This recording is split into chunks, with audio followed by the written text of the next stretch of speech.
गणगौर पूजा के लिए आप एक चौकी लगा ले, उसके बाद 1 लोटा जल ले और 16-16 गुच्छे ऐसे दूर्वा के ले ले, या फिर जो बासुड़े से आपने जो गाए थे वो ले ले।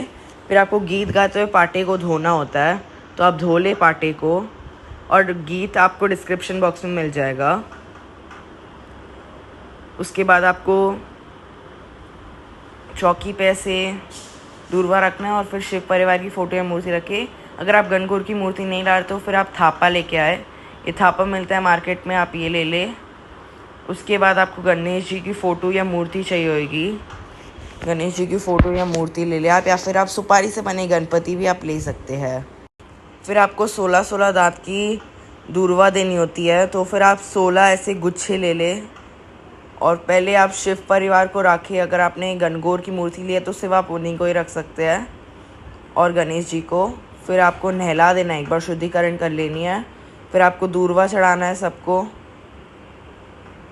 गणगौर जी को, शिव परिवार को और गणेश जी को।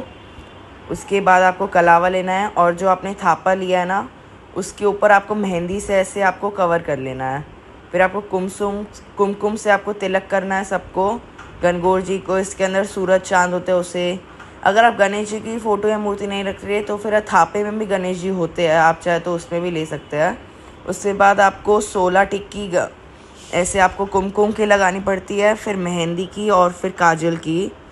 उसके बाद आपको थोड़ा सा पानी लेना है, उसके अंदर दूध या फिर दही डालना है। फिर सिक्का, चांदी का छल्ला, सुपारी, हल्दी की गांठ और कौड़ी रखनी होती है। उसके बाद आप ऐसे देखो दूर्वा ले ले और फिर आपको छाटा मारना होता है। छाटे का गीत आपको यूट्यूब पे मिलेगा, डिस्क्रिप्शन बॉक्स में इसके लिए मैंने नहीं डाला क्योंकि आपको यूट्यूब में मिल जाएगा। उसके बाद आपको मीठा चढ़ाना है। मीठे में कुछ लोग घेवर चढ़ाते हैं, कुछ लोग गूने चढ़ाते हैं, तो आप मीठा चढ़ा दें। और ये पूजा गणगौर की 16 दिन तक चलती है, पर एक ही दिन बड़ी पूजा होती है, तो उसके लिए फिर आपको कथा सुननी है।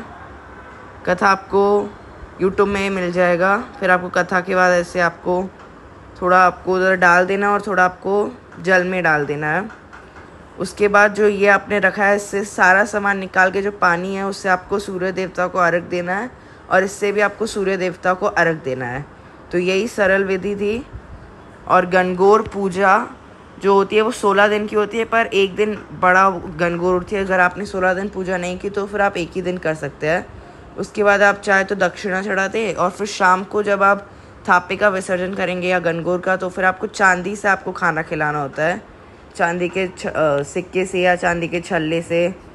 उसके बाद आपको विदाई करनी है, मतलब आपको नदी के उधर आपको गणगौर की मूर्ति या छापा आपको लेके जाना होता है।